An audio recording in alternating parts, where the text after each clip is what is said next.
If you're waking up fatigued, if you're waking up with brain fog, your adrenals are basically quite run down. Well, your HPA axis is dysregulated.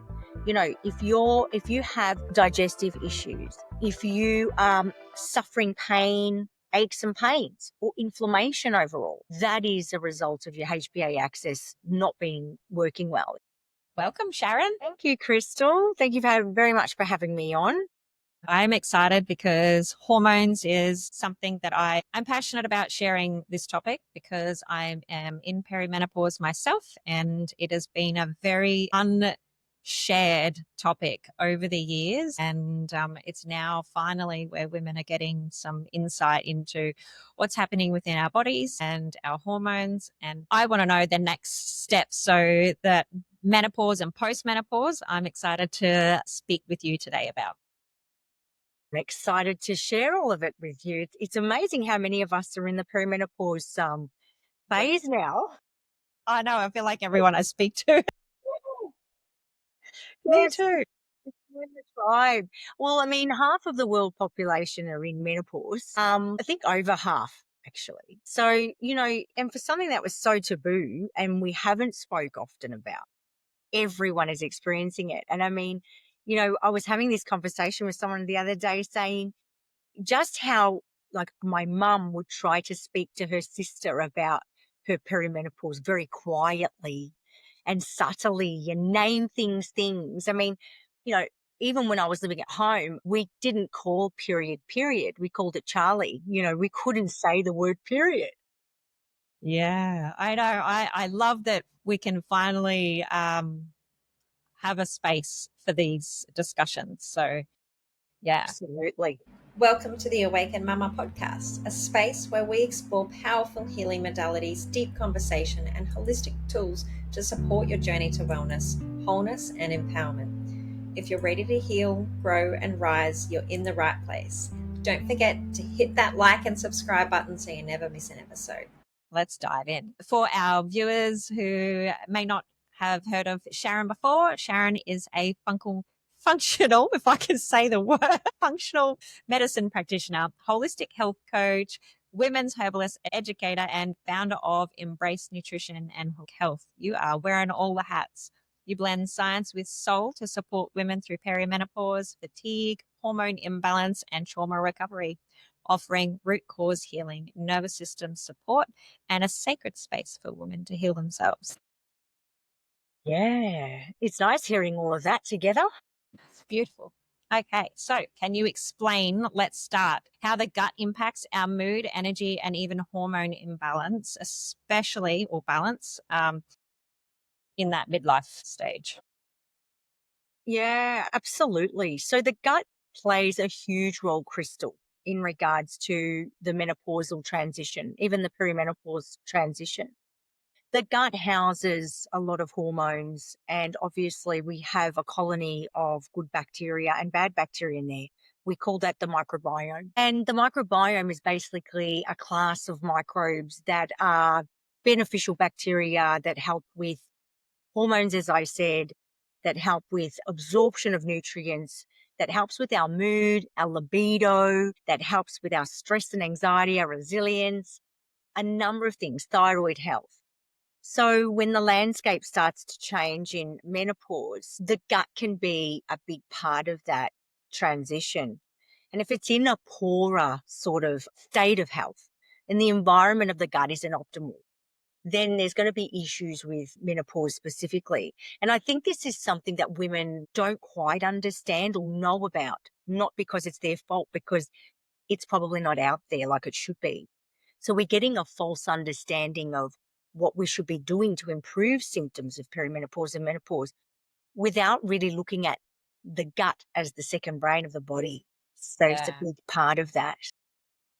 So how does our microbiome shift during perimenopause and menopause, and Yeah. what So effects does it have on things like bloating and weight gain, inflammation? That's huge topics for women that are speaking about what they're going through during perimenopause. Absolutely. Yeah. Yeah. And even working with women, that's the main questions I get, about bloating and weight gain. As soon as they end up with the cessation of their periods, they find that they're putting on a couple of kilos and they don't want that. And what's going on? What's changing for them? Unfortunately, the gut does change as we move into the menopause transition. And I think it's a good idea to explain what menopause is. It is the dialing down of hormones, and in particular, estrogen or estradiol. But it's also a dial down of other hormones that we have too that, you know, keep us in our what was a reproductive state before. So women were probably at that stage, in the reproductive stage, in your 20s and 30s, early 40s, still able to maintain their weight through exercise and diet. By the time they reach this decline in estradiol and progesterone, they're struggling. The reason behind that, Krystal, is because the cascade of hormones that's taking place, and they wildly fluctuate through perimenopause specifically, they have an effect on the gut microbiome, but they also have an effect on the way that we metabolize and digest and eliminate certain estrogens that are responsible for weight gain. So as progesterone specifically dials down, bile flow is actually affected. So women aren't eliminating as well. They're not able to break down the estrogen and then compose that into bile matter, and then that is actually excreted through your feces in a bowel movement. We know that most women, once they reach menopause, are also more constipated.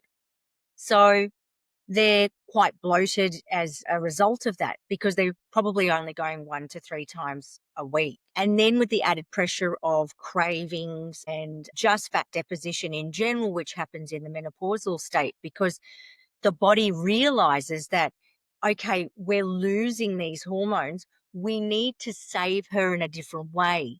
So fat deposition, unfortunately, starts to take place around the abdomen and around the areas that we don't want, thighs, hips, waist. And this thickening is really responsible for the metabolic inflexibility or the metabolic issues that we have. And we need to make sure, that we get back on track there. The problem with this, Krystal, is that women and transitioning into this phase have a 1 in 3 chance of insulin resistance, meaning that they have a risk of diabetes. So the microbiome being the bacteria or the good bacteria that we want in the gut, which helps with the regulation of hormones, thyroid for metabolism, a blood sugar regulation as well, and even our choices in food. So the choices we make about our food are primarily determined by your gut microbiome. And we know and understand that people in general, and I'll say men as well, have a higher weight or at risk of obesity due to their gut microbiome. It's a very strong element when we think about the role of the microbiome, because it's between the vagus nerve, which is the super highway to communicate, there is a it's sort of like a bidirectional communication between the gut and the brain. So as the brain is recalibrating in menopause, if the gut isn't at an optimal, it is going to be affected in terms of the way that we regulate our hormones overall. And it's largely does affect our mood. You've probably heard the term, Krystal, my microbiome made me do it. That's hilarious. I haven't. There's a T-shirt you can get. So I think it was in the US. There was a woman who was being charged for murdering her husband, and Oh, she was wow. in the menopausal transition, and she wore the T-shirt, my microbiome made me do it. And I always thought that was funny. And it's something I tell to people when I do my presentations on gut and inflammation. So did the shirt get her out of jail? Like, No, did I she do don't think time? so. She did try to claim that she had mental health issues during her menopausal transition, that she did have moments of brain fog, which we know is part and parcel of that. So her choices were poor due to the gut microbiome. But when we look at that, we realize, not just her example, but in general, The research on gut microbiome is forever evolving. And I think we only have the best research on it in the last decade. Really, we didn't know anything before 2015. Do you believe that? It's just crazy because it's like they didn't realize there was the correlation between that and menopause and women's weight issues. I'd So like to it's say they huge. probably didn't care before then. It was Well, a man-dominated world. There wasn't, absolutely. The everything that research, we go by is that 24-hour cycle that a man has. Yeah. absolutely. Your research was predominantly performed by men, and the data was collected in a male dominated population. So we knew that this research was coming through all the time, and it's predicting what women should be doing on the basis of a men, being cohort samples of men. And we are biologically different to men. And I don't care how people put it. It Yeah, we is don't care just what your pronoun is or what your view on exactly. hormones are. We have a 28-day cycle, and men have such a simpler system, a 24-hour cycle. Wouldn't that just be easy? Oh, absolutely. I mean, we are two different species, and you cannot compare. You can't do research based on men's data and then put that towards women's health in terms of, over medicalizing them, over diagnosing them, or under diagnosing them, Gaslighting them. misinforming them, and gaslighting them. And that's exactly what perimenopause and menopause women are going through right now in the medical model, in the conventional model as we know it.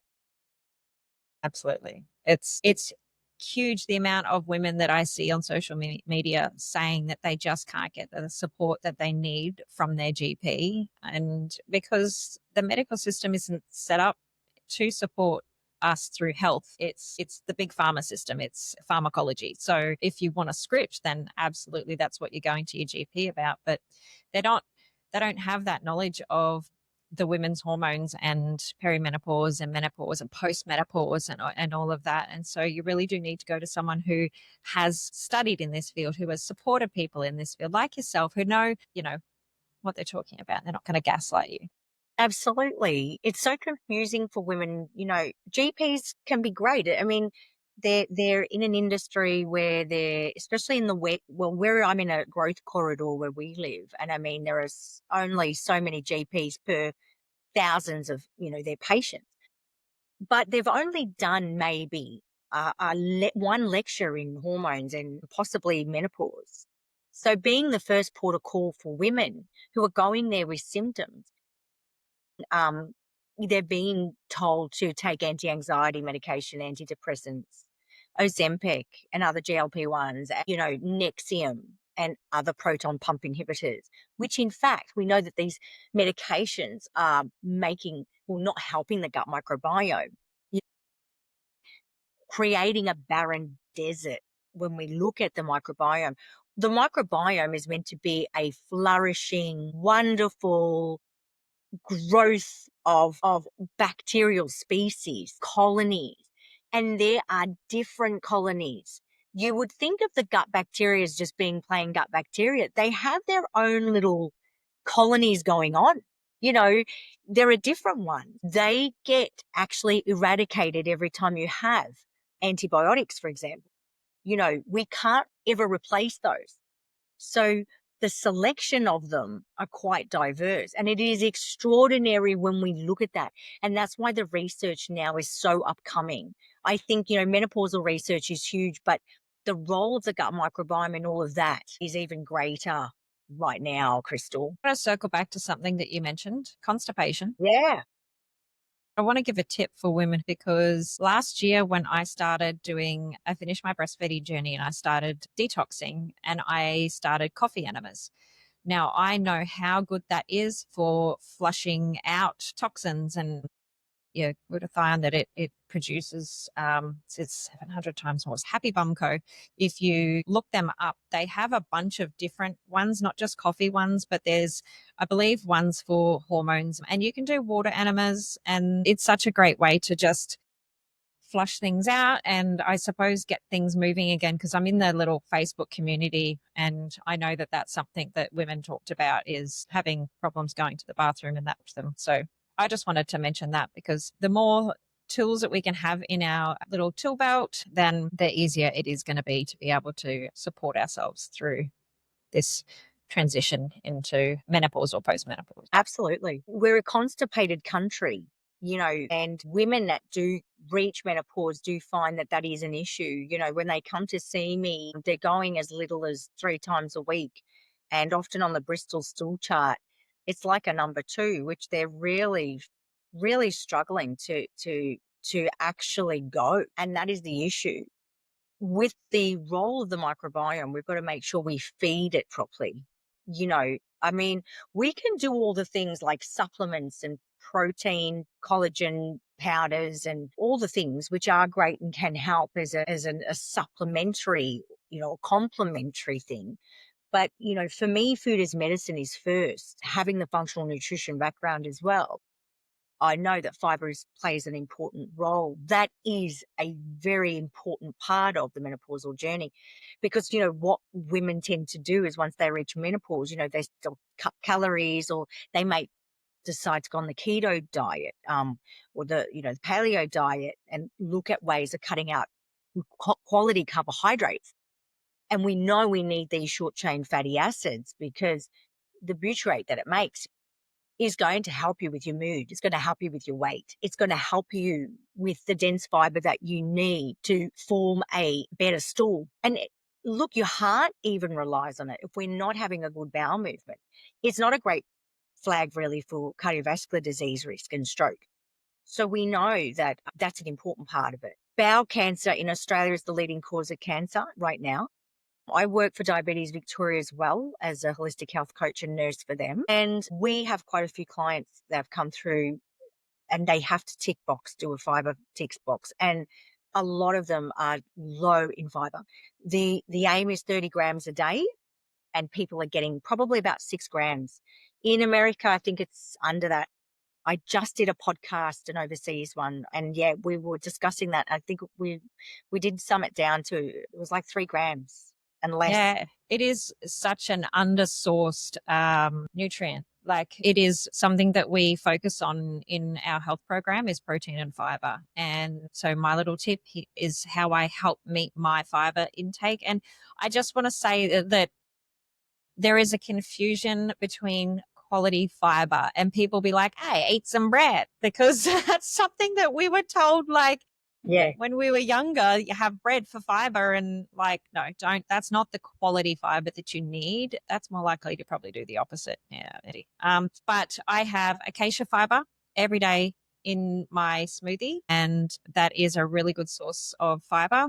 And I also have a really quality flaxseed meal in my smoothie. Love that. So Yes. yes, brilliant ways of making sure that you're hitting your fiber targets every day is by having those simple ways that you can just add it every day. So then when you're looking at other sources of fiber and, adding it to your breakfast and your dinner, you know that you've already got that backup of how to, meet that extra little bit. So true. Yeah. The problem sometimes too, perimenopause and menopause, is that women find digesting fiber very difficult.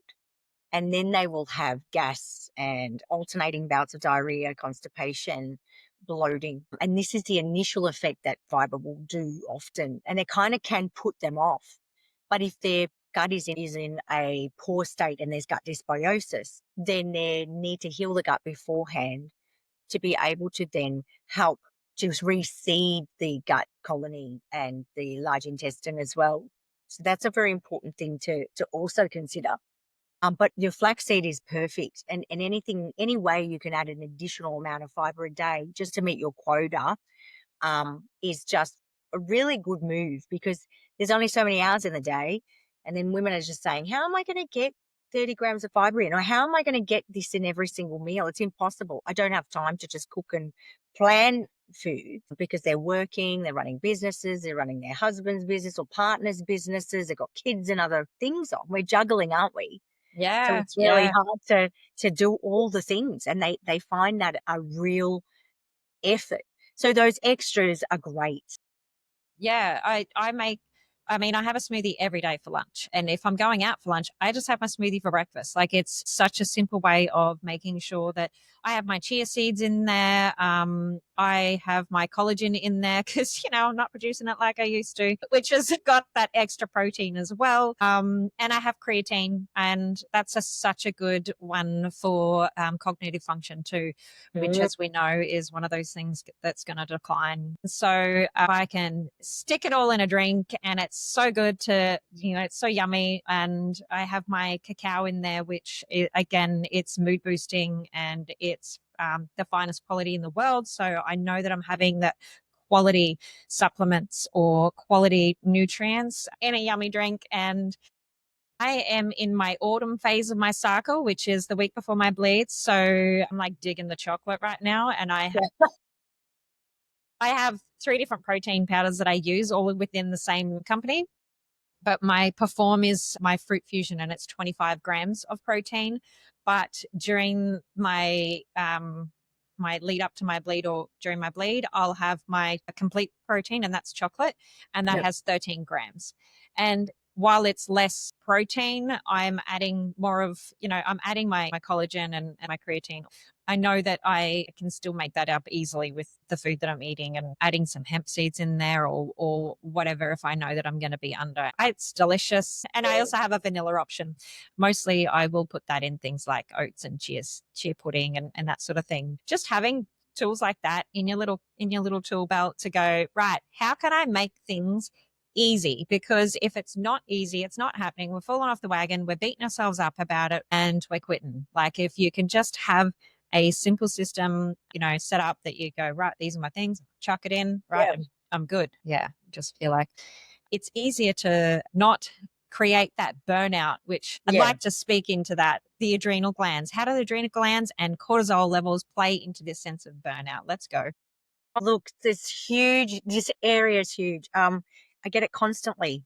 Women are exhausted. Women are burnt out. They're tired. They've had enough. The 3 p.m. slump, the rewiring, and I think the second wind at like 10 o'clock at night, and then, again at 3 a.m. Okay, so the adrenal glands are beautiful little glands that sit on top of the kidney, and they're responsible for producing cortisol, regulating your blood pressure, regulating blood sugars, and just helping us basically to wake up in the morning, getting that up and go, getting your motivation, helping you to fall asleep at night, helping your wound healing. If we fell over and you busted open your knee, which I hope you don't, look, we need cortisol to repair. So it's a wear and tear hormone. But what happens is, with our adrenals, when we are pumping out too much cortisol and we're overdriven, we're in exhaustion, and we have the saber-toothed lion or tiger chasing us constantly, and we're in a sense of panic. Our sympathetic nervous system, which is a part of the nervous system that's the fight or flight response, is activated. Cortisol levels are going to be basically spilt out into the bloodstream. The problem is the issues with that, obviously, is that is a wear and tear hormone, is it create havoc on hormones and other hormones. So when we're in adrenal insufficiency or deficiency, or adrenal overdrive, your cortisol is going up and down, and that's a real issue in perimenopause, because it's not going to be great for, obviously, your weight, and it's not going to be great for blood sugar balancing. What I, though, call it more so, rather than adrenal dysfunction or adrenal issues, which is the exhaustion part, is more the HPA axis disruption, Krystal, which is the hypothalamus, pituitary, and the adrenal axis. So it's really the communication between the three, the parts of the brain that are responsible for your thermostat of the brain, and the part of the brain that's responsible for hormones. So when this HPA axis, we call it, is disrupted, it is really the stress response that is disrupted. And we call this allostatic load. And this allostatic load is like we're holding on to a lacquer band, and we're pulling this lacquer band. And you could ding, ding, ding on the lacquer band as long as you want, but eventually you're going to lose that. The stress is going to cause the elasticity of the lacquer band to loosen. And that's what happens when we're under a HPA axis dysregulation. It's where our stress response isn't as great as it was, and our resilience to stress is actually impaired. So the problem with this in this part of the lifespan is that we try to keep moving on and be the good girl and say yes and not pause and do all the things that we shouldn't be doing, not listening to our body. I'm very much about taking time to listen to what is happening in your body. Really, if you're waking up fatigued, if you're waking up with brain fog, your adrenals are basically quite run down. Well, your HPA axis is dysregulated. If you have digestive issues, if you are suffering pain, aches and pains, or inflammation overall, that is a result of your HPA axis not being working well. If your immune system is impaired, you're picking up every sickness that is around you constantly, not just a one-off, then we know that that's HPA axis dysregulation. So that does play a part in our hormonal balance during this time, because you want to hold on to your hormones at this time. We're both in our perimenopausal state. So we both have the declining progesterone, the wildly fluctuating estrogen at this stage. We want to make sure that we keep some sort of balance, for our brain, for our bone density, for our heart later on. We want to make sure that your hormones are balanced as much as possible. Unfortunately, cortisol is the one hormone that steals your progesterone. So we know that that's not a good thing. The more stressed you are, the more hormonal disruption you're going to have. And I think this is the link that women may not be making when they really look at, just tell me how I can, balance my hormones, or tell me how I can fix this cortisol issue. Because sometimes it's more than doing A to B. You've got to do the other work. And sometimes that it might be, whether that's taking a morning out. I mean, I think it was the other morning I just had to take a morning out to do a couple of things, like, go for a walk or just recollect my thoughts, not have anyone call me, text me, email, just staying away from technology. That's the huge driver for cortisol, and that's a huge driver for adrenal disruption. When we wake and we rise, our cortisol levels rise of a morning, and that's when we're Absolutely. creating our hormones for the day.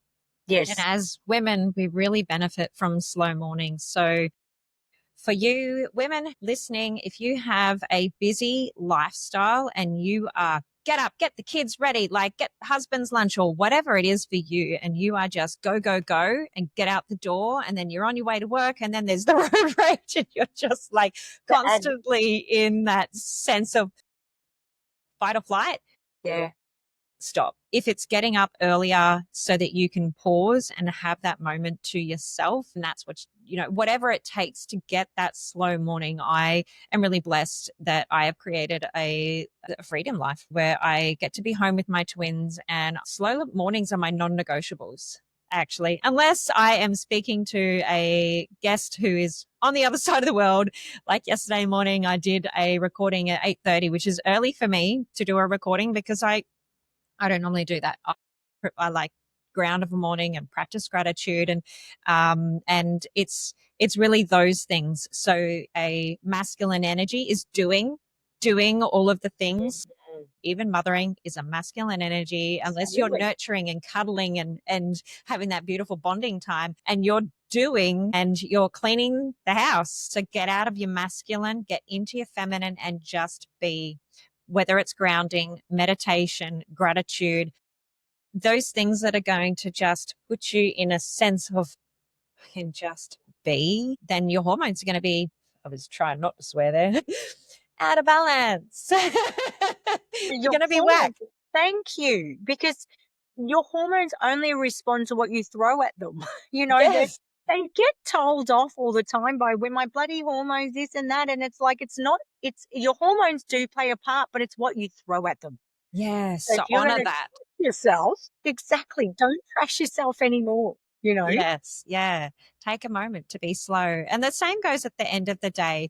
And if you have got a supportive husband, and not everybody is lucky. So I'm speaking to women who have the luxury of having someone here to support them. My husband, he really is a king, and we support each other to have that time.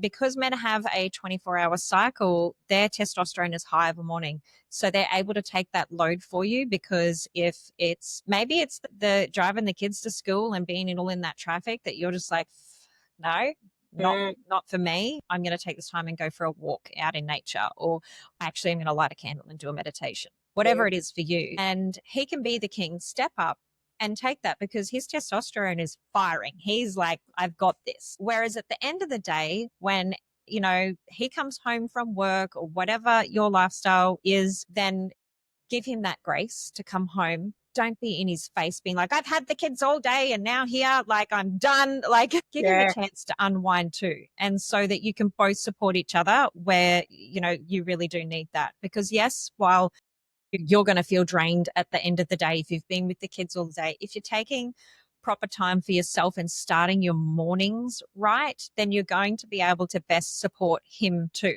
And it really is about that support. And if you don't have a partner, then bring the kids along for the ride.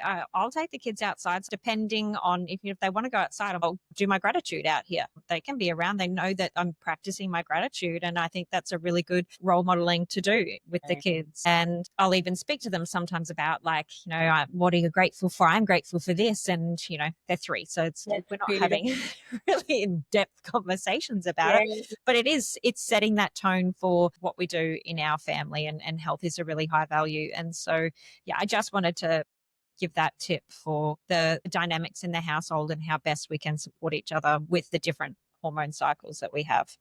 Yeah, absolutely. That's beautiful. I love how the kids get involved in that, Krystal. Yeah. Yeah. Well, I have a whiteboard for them. Yesterday I was creating it's a huge board. It's massive, one of those big whiteboards that flip around, and it's on a big stand. And so I was putting all my, I have a relationship mantras and all these different things in there that I say of a morning, or whichever part of the day I'm going to take that time to pause and say those things. And then on the back, I've got a vision board. So I flip it around and I'm writing, because the other one is laminated pictures, laminated in case the twins get to them. And then I'm writing on the back with the different colors on the whiteboard. And I got the kids' whiteboard, which is, this big instead. And they've got their chalk pens. And they're watching me create mine. But then last night they went to bed. Aaron was fishing. He was doing some night fishing. And I got a candle and I did a meditation. And then I sat down and I did my end of day journaling, and I did my mantras and different things, my vision statements. And just taking that time at the end of the day too is really nice, because it just helps reset. Okay, you can reflect, and it's really good for your nervous system to just be able to bring back into yourself, come back to yourself. And Really feel when your nervous system is in overdrive, can't you? When you're feeling that very edgy, you're trying to sort of settle and you can't. And, doing the grounding and things like that, lighting a candle or reading or taking a bath or just doing anything, spending time in nature with the kids, with your hubby or partner. It's so important, because that connection really plays a role in that too. And I think we don't realize that, being in such a fast paced world with social media at our fingertips. Um, my mornings are very different this year compared to last year. And I changed that because I was getting very stressed out by the time I got to the gym because of the traffic. I had a 40-minute drive to the gym and drop off at school and all the rest of it. By the time I got to the gym, there was fatigue. By 3 o'clock in the morning, at 3 o'clock in the afternoon, there was fatigue. And then last night, normally I would be working really late. I just finished early and I didn't go on my phone. I was really good and I tried really hard and I could hear it beeping. But I'm like, no, I'm taking the night off because I needed to get grounded again. yeah, it's so important to have that time. And you can just feel like Yeah, my, frazzled. yeah, that's right. And so making sure you're taking care of brain health too, with that brain fog, is really important part of that. And and whatever you can have at the end of the day for that energy hit instead of caffeine, because if you're having caffeine and you're struggling with hormones, it's probably not going to be great for you. I have a love-hate relationship, so no judgment. I freaking love coffee. Like, hand up, I love coffee. So before I started my health journey 7.5 years ago, I was your typical burnt out mum having 3 cups a day. Yeah, I would have one in the morning and then I'd have one at lunch because I'm like, oh, going down. And then I'd have one at lunch and then I'm having one at the end of the day. And accidentally quit when I started my nutrition support. I did accidentally quit. I was making my coffee every day and the kids were like, stop it, mum. You're not even drinking it. I didn't need it, but it was my routine. Anyway. Yeah. And then I went back to having it because I'm like, oh, I actually really love coffee. Like I love the way it smells. I love the way it tastes. I didn't need it for the energy, but I miss it. And then as years went on, perimenopause hits. And then I was like, I might have one in the afternoon because actually I did the DNA and the Dutch hormone test and I Yeah. learned that I metabolize coffee fast and I could have coffee if I wanted of a nighttime and it wouldn't keep me awake. Yeah. So I did. I was like, I can have coffee. And so then I was like, I got to enjoy that nighttime, afternoon, whatever it was, sit down and just relax and have my coffee. Because for me, that's what it's about. It's about the pause and the hot drink. Yes. I swapped it out for my cacao because now I have my Luminate in the morning, which is so good for energy and focus. The green coffee bean that you were. Yeah. I wanted to look more at that. Oh, yeah. Fantastic. Okay. Yeah. It's got lion's mane in there, I love rhodiola, So very sage. It's uplifting. yeah. Grateful. And because it's the green coffee beans, you don't get the jittery crash. So you just have the energy. And so I was having that this morning. I didn't have it warm. I just had it as a pre-workout before Pilates. I chucked it in my shaker. And the other 2 mornings I was having it warm as a replacement for a warm drink, instead of my cacao, because I'm like, actually like my cacao and my chocolatey drink of an afternoon. And so then I'm having like, this is my let's go of a morning. And then I'm having my cacao as more of a ceremonial, like just being time of a nighttime or of an afternoon. So anyway. Cacao and lion's mane together is beautiful. I did a breathwork session, probably going off track now, but I did a breathwork session in Melbourne and they gave us that in between. Oh, it was beautiful. It was so nice. And then it was just so calming. And then we went back and did the breath work and yeah, lovely. Yeah, that's so good. I would love to bring like a meditation and breathwork session to everybody. I can't sit there and make a cacao for people virtually. I'll have one. No, but you can have one. If you want to put your order in, actually, it's nearly sold out. I'm so lucky. Mine just shipped yesterday. It's sold out in New Zealand and it's only available in Australia, Canada, and New Zealand at the moment. We are the only people in the world to have the finest quality of Ecuadorian that was nearly extinct cacao. And yeah, it nearly sold out. And point is, ladies, find your quality drink that you can have that is going to boost your mood, that is going to support your hormones, because firsthand experience, I know that caffeine, okay, caffeine, oh my God, I can't even speak. That word was just not doing good for me. Yeah, coffee is a funny one, isn't it, though? Because you see it in the news and it's been like, oh, increasing your coffee is good for this and that. It's an antioxidant. It's a great bitter. And I will say to people, or women in particular, if they are really hooked on it, because it's probably one of the things that you would look in an elimination phase of if you're wanting to improve your hormones, of course. But if they can't let go of it, it's really important. It is a bitter, so it actually stimulates bile. So it's great for the estrobolome that's trying to get rid of excess estrogen if you're estrogen dominant. So that's a good thing. And some people will say, helps them to go to the toilet. The other thing is it does wire you. I did the DNA test like yourself and I don't remove it. I'm not an efficient metabolizer of caffeine, unfortunately, and I feel that. I think And it you was a get the couple of weeks jitters. ago. Yeah, well, I went to Collingwood. We had a coffee in one of the really great coffee shop. They do beautiful coffee beans. It was 3 o'clock in the afternoon. It was just a little one. And I was up all night. And I was like, why did I do that? I know what if it was in the morning and I had it with some food, maybe, and you buffer it a little bit, but no. And it's not great. You're not getting a great sleep. It's interfering with progesterone.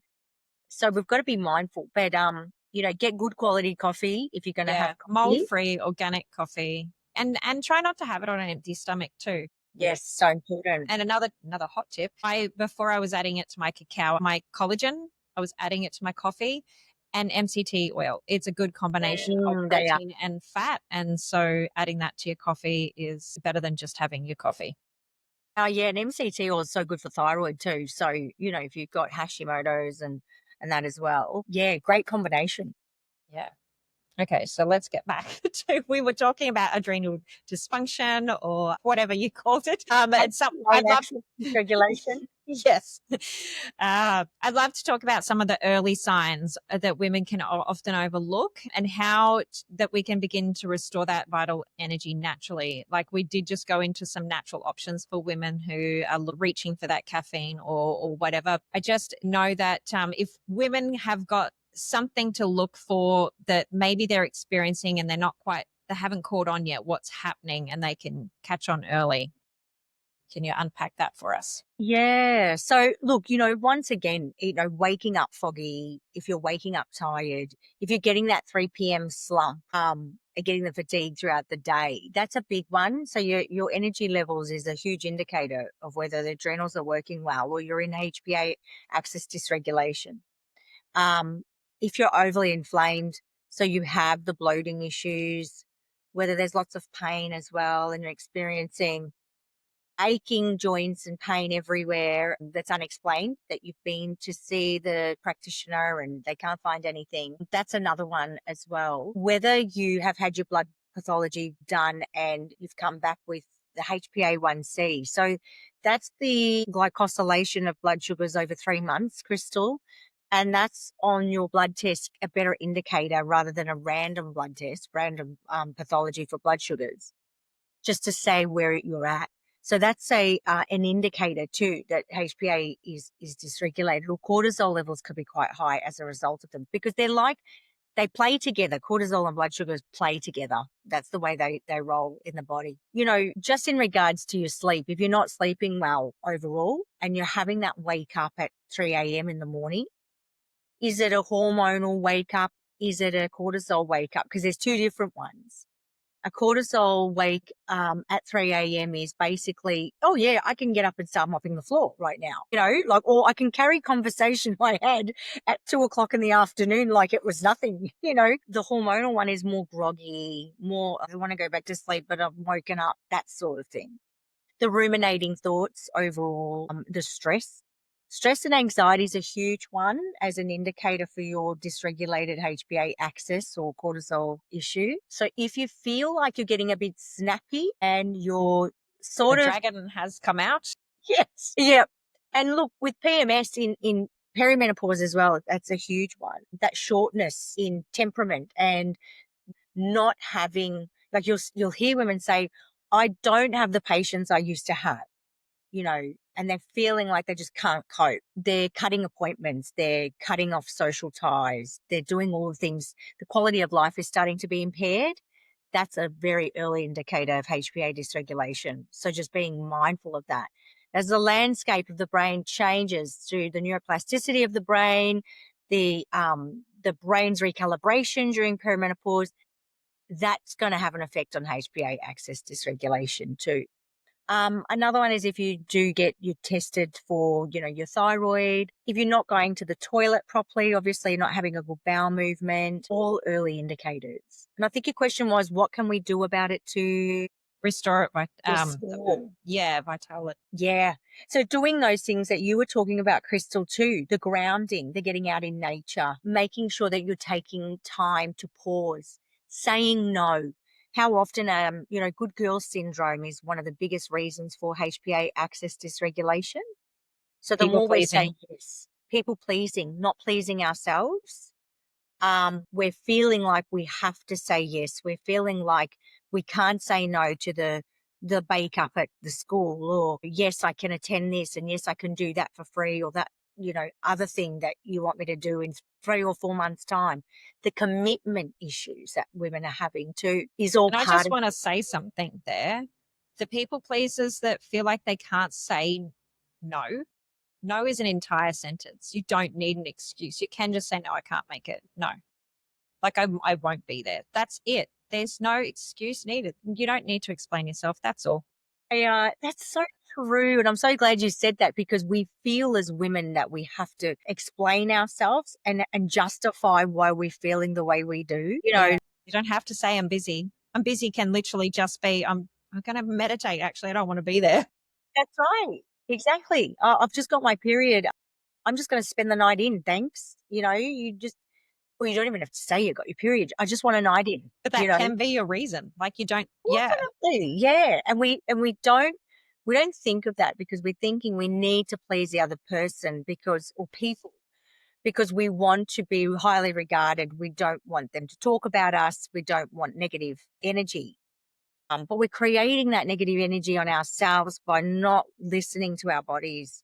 The problem with this chronic exhaustion is it can end up into burnout if you don't listen to the signs and symbols, like these little things that I said. So, pausing, taking time to rest. If you need a nap, have a nap. Having a break. I'll often say to clients, book a weekend away, treeside, seaside, you know, get out there, go for a hike. You've got beautiful nature behind you, Krystal. Like all of that is, I'm just looking at that thinking, I want to be there. I want to get there. We have an evolutionary mismatch between us and our environment. Our ancestors were out there in their environment. We're not. We are full of electromagnetic fields, and that's forcing inflammation, and that's forcing our adrenal, our HPA axis to be in overdrive. So we have to let go of some of that and get out into nature where we really belong. And I think doing that is good. Cooking a beautiful meal. That's one of my favorite ones. I think it's the nutritionist in me as well.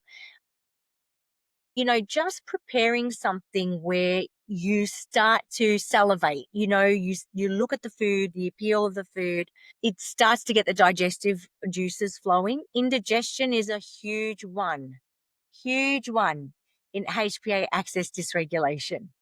The amount of women that are going through bloating and not, when I eat certain foods, I could eat in my 20s and 30s, and suddenly you can't eat the way you did, or they're putting weight on as a result of something they might have been eating that they've always ate, and now they're having calorie issues, or they're having fat metabolism issues and metabolism issues overall. Cooking a beautiful meal that's going to nourish you and give you your good quality protein, your carbohydrates, and your good fats, not missing any of Satiate the you. macros. And that's satiating. I get so many women saying, I'm constantly hungry, because they're not getting their right amount of foods through the day. That's putting stress on the body. That's adding to HPA axis dysregulation. By the time they get to 5:30 and they're in the Coles checkout, and they see the Kit Kat block, and they haven't eaten well. They didn't do their 3 p.m. protein, and they didn't get what they need from their lunch or breakfast, because it starts very early in the day. They're going to, the prefrontal cortex of the brain is just going to say, have the chocolate, because you need it, girl. You got to get home. You got to cook. You got to do all the things, be a good person to the family. You need the chocolate.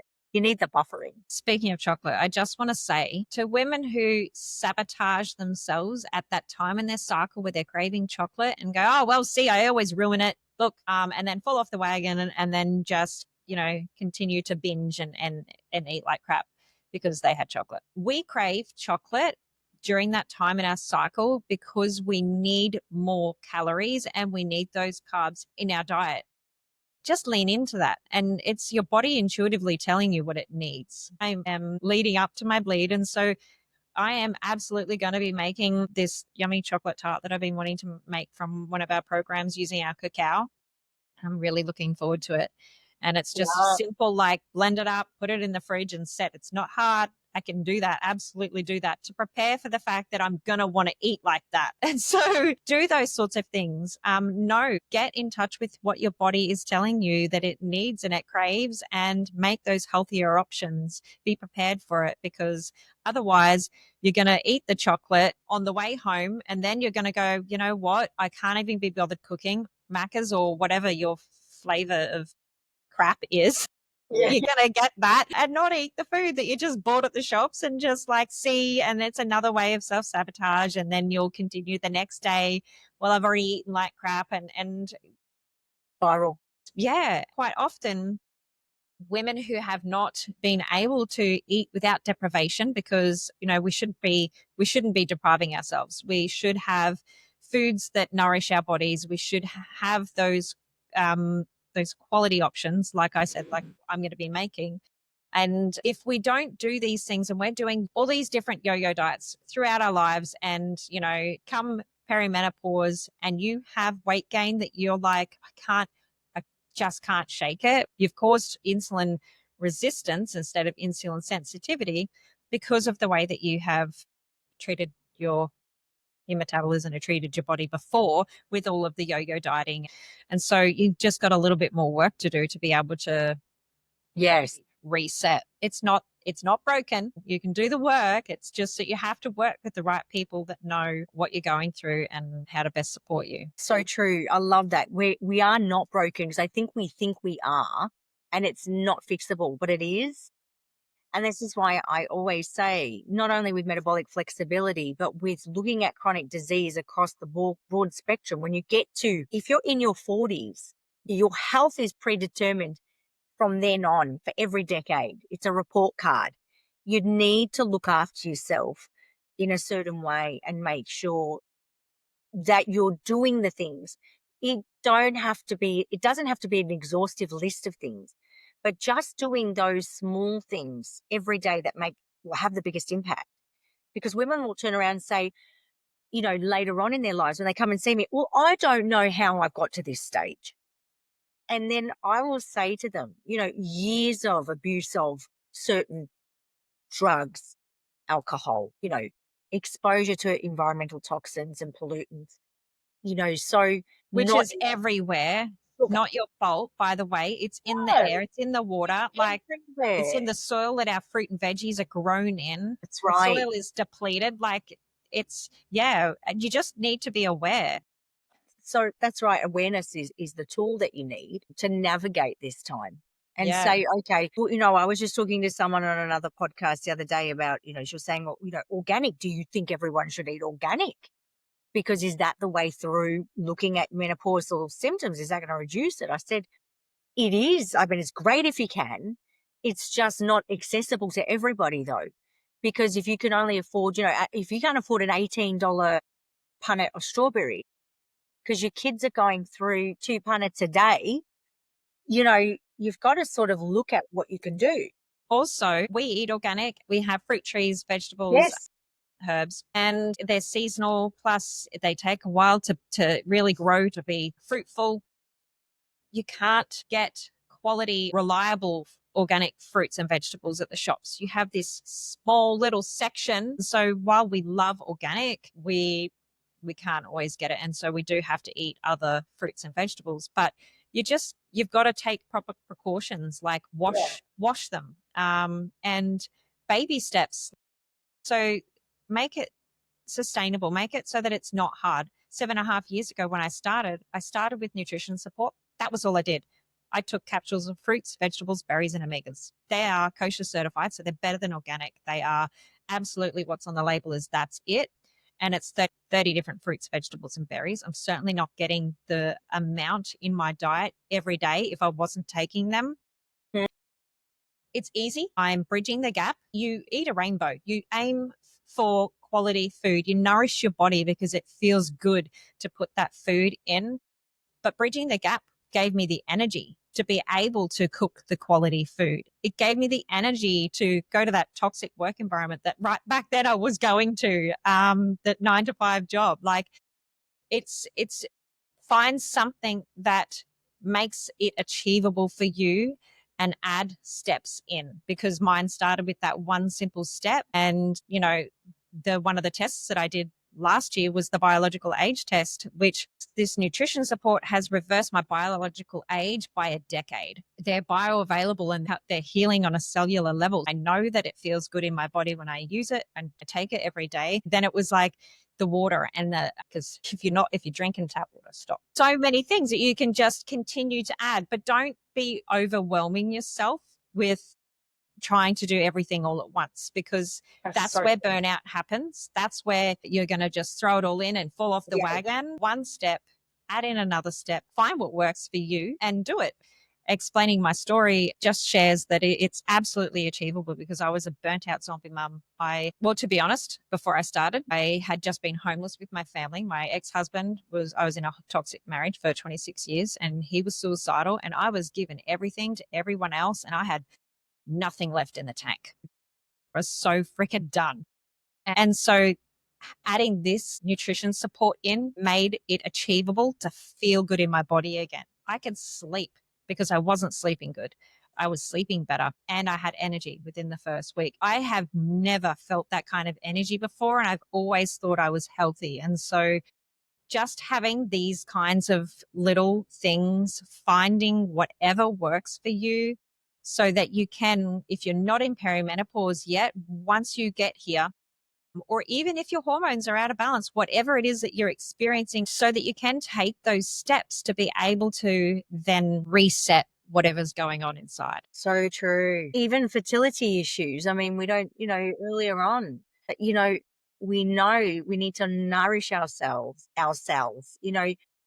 If you're undernourished, if you're not looking at the intracellular level, if you're not looking at the mitochondria, which is the powerhouse of the cell, it determines your fertility. It's all connected, and it's, really making sure that you're meeting the mark on all of that, but not overdoing it, as you said, because you can become exhausted and throw in the towel. So you don't want that at the same time. And yes, I agree. Water, make sure proper water. Yes. I pay for our water. Yes. Reverse osmosis. If anyone's looking at quality water filters, we have a reverse osmosis, which means it does get the fluoride out, which, if you're not aware by now, fluoride lowers your IQ, amongst other things. So we don't need that leading into this hormonal change. There's not another thing we need to do. It's like, skip that. Just, get and ours was only about $600. It's an under the sink system. And then once we have filtered the water from there, then we have an Alps filter. So we pour it from there into the Alps, and that puts all the minerals back in. So minerals are so important too. So Yeah, absolutely. yeah. Can you tell? I just get a bit passionate about this. So do I, because I think, this one of the things that people don't, realize. And when, go to the dentist and she says to me, "You don't want the fluoride, do you?" I'm like, no, please, no fluoride. Yeah. No, thank you. Yeah. Neurotoxin and not great for my pineal gland. Thank you very much. Yeah. Yep. Yeah. Wow. Okay. So we have covered a fair amount of ways to be able to support your hormones and that change, and most things that women complain about that they experience during this time. The weight changes and metabolic shifts are big challenges during the midlife, and the role that the gut plays in metabolism. Anything that we can do to support a healthy balance that we haven't spoken about? Yeah, well, looking at your pre and probiotics, I think too. So, what are they? Well, prebiotic fibers are your lentils, your leeks, your chicory, your dandelion, some of your mustard greens, your onions and garlic, that sort of thing.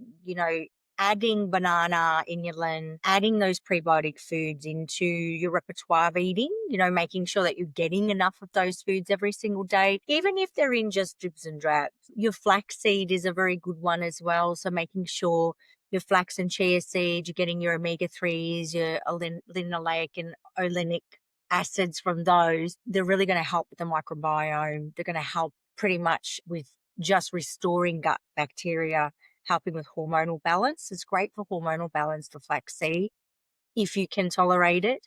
And just ensuring that you're getting enough sort of nourishment from all the macros that I was talking about before. So cooking a meal that's got all the great foods in it, ensuring you're getting enough protein for the neurotransmitters. I think women feel that they're getting enough protein in their diet, but they're actually not.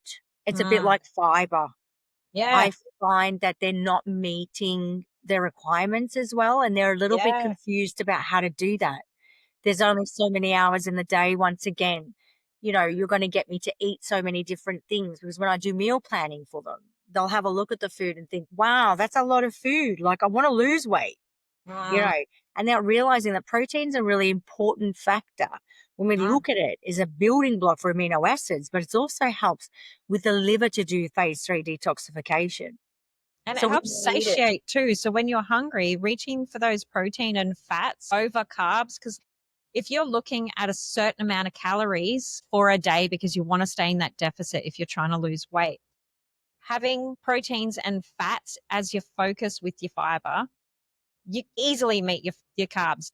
Everyone's struggling with their The protein. protein, yeah. And yeah, if you look at 1.5 grams per ideal body weight is what you should be aiming for your protein. Because I know there's a lot of confusion about how much to aim for. And if you're struggling to know, is it Fitness Pal? It's not sustainable to have to do it constantly. But if you did it for a few weeks to know, wow, okay, I'm only hitting that. How can I change it? And that way you get an idea of, okay, so if I eat this sort of breakfast, if you're starting your day with eggs and your spinach and your mushrooms and you're sprinkling some hemp seeds on there and sesame seeds and pepitas are good too, but sesame Yeah. seeds are a really good to seed cycle. So seed cycling is a thing for hormones too. Mm. And then adding your kimchi of a morning too is really good to have for your gut health. And then you've got an approximate, this about is that much grams for my breakfast. And I have the same smoothie every day, basically. Might change up whether I'm having the protein powders, but I know if I have this one, I'm getting this amount. If I have this one, I'm getting this amount of protein. And the same with fiber. It helps you because it shows you when you're reaching your fiber, your protein, and all of that. So it's another good way of just being able to set up yourself sustainably to know if I eat like this, I achieve my goals. When I don't, be hard on yourself. Just reset. You had an off day. Just Yeah. get back on with it. And, how can you do better the next day? And honor that time in your cycle. Like I said, maybe eat chocolate. So Exactly. And I think you really sort of said about, like, making sure if you're feeling like something, have it. It's the way the body is saying, right, I need the carbohydrates. Like, so often women are shortchanging themselves with carbohydrates at dinner time. And it's probably the worst thing to do, because of the serotonin levels, and they can wake them up at 3 a.m. And they're not realizing that that's the issue. They're in a deficit. So making sure they're getting enough of the carbs, have the carbohydrates, making sure they're good quality ones, but don't put yourself in a deficit or shortchange yourself because you're worried about the weight, because that in the long run isn't going to help weight anyway. The same with the protein. And I think too, women are like, oh, well, I'm not bodybuilding and doing things like that. I don't need as much protein. No, you don't need massive slabs of protein every time you're eating, but you need to ensure that there's some good quality protein every time you do eat, because that's going to help with feeling fuller for longer. It's going to help with your hormonal balance. It's going to help with the gut. It's going to help with the pepsin and digestion in the gut. It's going to help with the liver, as I was saying before, but mainly because it's going to make those neurotransmitters in the brain that we need for our mood. Or Mm, else you're going to be cranky yeah, if you're not having the right amount. And yeah. and no pill and anything is going to solve that, or supplements in some ways can. My belief is that food plays that huge part in that, specifically as the source, as the primary source of protein. I've been vegan before, I've been vegetarian before, and I've found it very hard to meet my protein through just lentils and plant-based proteins. It wasn't until I went back to meat and I went back to fish and everything else that I realized that my gut was better. It was helping my stress response a lot more. I wasn't stressing out my body. And not that I'm saying, I work with vegetarians and vegans, and I get why they do it. I do. It's just you have to be very, very, because a lot of them come to me and they do not have enough protein. Their iron is low. Their B12 levels are plummeting. That's not great for gut and the microbiome. I want to speak into, there's a few things there. I wanted to speak about our cycles and like when we're saying we're eating intuitively and how we feel at different times of our cycles and that, self-sabotage. If you're someone who has tried intermittent fasting before or any type of fasting or detoxing, and you've not done it in the right part of your cycle, it's another reason why you probably failed, because women should not fast during that lead up to your bleed or during your bleed, because we need those calories. And so if you're like, see, I can't do this, it's probably because it was just the wrong timing for you. And if Yeah. you like in our programs, we have our high protein detox, we have cycle mapping and all of the tools there for women to learn about this stuff. But it is done after your bleed when you're in your spring cycle, you're in that cruciferous vegetables and you're feeling light, and that's where you're like the life of the party Yes, and the absolutely. energy, and you want to show up to things. That's when you can fast. That's when you can do intermittent fasting or detoxing, whatever it is for you that that you want to do or that you're wanting to try. Just look at where you are in your cycle, because that's another reason that people can feel like they're failing. Absolutely. And the other thing too is the more stressed we are, the less we are going to get any benefit from intermittent fasting too. And I think women who are doing that fast paced morning, they're rushing around, they're getting ready, getting kids ready, themselves ready, hubbies and partners ready, and off they go. That by the time they get to work and then 10 o'clock comes along and their cortisol levels are disrupted, and they're fasting, obviously they're not got anything, not having anything in their system, is it can create a negative in terms of their weight. It's not going to be beneficial for their weight. It's not going to be beneficial for, their stress levels in general. So you just have to really look at that too. There are times of the cycle to fast. There are times of the cycle to do what we do. As you said, I think that's a big, big part of that. Even exercise is the other thing. I mean, we have to look Yeah. Yep. when exercising, when are we going to do the resistance training? When are we going to do the cardio? And it's definitely during those times after your bleed where you're feeling great, and those slower movements like yoga and stretching and walks Right before the are rest better before. Yeah, yeah. yeah. And Well, just honoring. you feel different and honoring that time, isn't it? Yeah, yeah. Showing up how your body really feels naturally drawn. Yeah. Just go by your side. Yeah. Or your energy levels. Yeah. Do you have any other tips that you would like to share with us today? I think, look, it there's so much out there for us. I would say don't take on the weight of the world. Don't try to do all the biohacks that are out there, because you're going to be going to bed at a certain amount of time and waking up at a certain amount of time to do them. And that's probably going to hinder your sleep and your stress levels. Choose the lowest hanging fruit. What's available to you? What changes can you start to make today that are going to sustain your long-term outcomes and that are going to help your goals, whatever they are? So whether that's weight, whether that is energy, whether that is restoring your sleep, feeling better, reducing anxiety. What can you do today? What do you have at home that's within your reach? What tools can you use? Also relying on just opening up to other women as well. We're not talking to each other as much about these issues now. Social media has created a wedge. If you look back in the olden days, even back to our ancestors, the women would congregate together and sit and talk about things.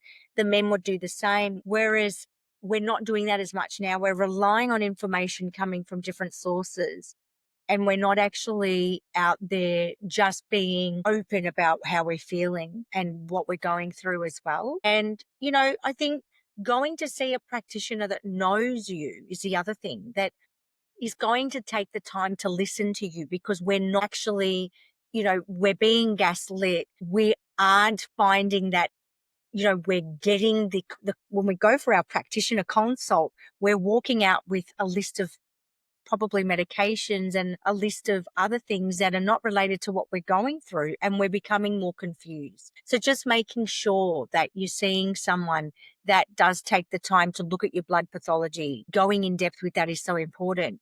If you're feeling off, getting that done and just ensuring that you are getting the right panel done for you as well. So speaking to someone that knows about that too. Yeah. For anyone who wants to do the hormone testing, I did mine I did all of mine, comprehensive DNA, the biological age, and the Dutch hormone. I did it through iScreen. So as in computer screen. They've got a lot of different tests on there that you can do. I'm the same. Yeah, if I find my clients are coming and then I say, look, you've brought me your blood test. I need you to go back and ask your GP to fill out some other things. I would like some other reports. And then they'll say that fortunately, my GP didn't let me get my zinc and copper or blah, blah, blah. So I say, well, let's go on iScreen or iMedical and we'll do it ourselves. So we'll build our own pathology and, it's just a good way for us to then come back and say, right, we've got this great panel now. Yeah. But just having somebody to interpret it for Yeah. you as well. Yeah. Yeah. Absolutely. Okay. So you have something exciting that you have got coming up. Can you let our viewers know what you're doing and where they can find you, where your platforms are? Yeah, absolutely. So, Krystal, I'm working on a 3-day webinar, which will be coming up shortly in regards to dealing with perimenopause and menopause and fatigue, which is the big one. So, the one that, most women are going through. Just a little bit of mindset work in that as well. So, looking at ways that we can work on some of the things that you can do to ensure that your perimenopause and menopause is symptom free as much as possible, and what red flags to look out for. So what are some of the things that you can do in your nutrition with supplements and botanicals as well, especially? I have an exploratory session and I run discovery sessions with clients. So you can find me on my website at embraceholistichealth.com.au. I've also got a YouTube. It's the Functional Medicine Practitioner. And I have a presence on social media as well. So I'm the Holistic Health and Wellness Coach on Instagram, and you can find me at my own name, Sharon Casagalea, which has become my business profile now. So I've moved that over. But yeah, so a few things coming up, definitely in that space as well. Beautiful. Thank you for sharing. I will pop all of the links below for people in the show notes so you can head over, and that way you can be there to see when that webinar is coming up and you're already going to be ready to go for that. Yep, Exciting. absolutely. Thank you. Perfect. Well, thank you for today. Thank you for joining us and sharing all your wisdom with us to help women support this journey that has just not been shared enough in the past. So we honor that. Thank you very much.